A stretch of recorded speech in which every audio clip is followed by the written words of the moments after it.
आपला national flag कुठला आहे? तिंगा. National animal? टाकी. National bird? Peacock. National flower? लizard.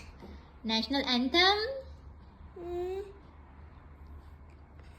नॅशनल अँथम आर्मीचं? जनगणमन. National song? मदम. आणि national river? Ganga. National fruit? Mango. Currency symbol? रुपये. Very good. आणि national language? National language? Language? Hindi. Very good. तोंडात नॅशनल स्पोर्ट्स? हाती.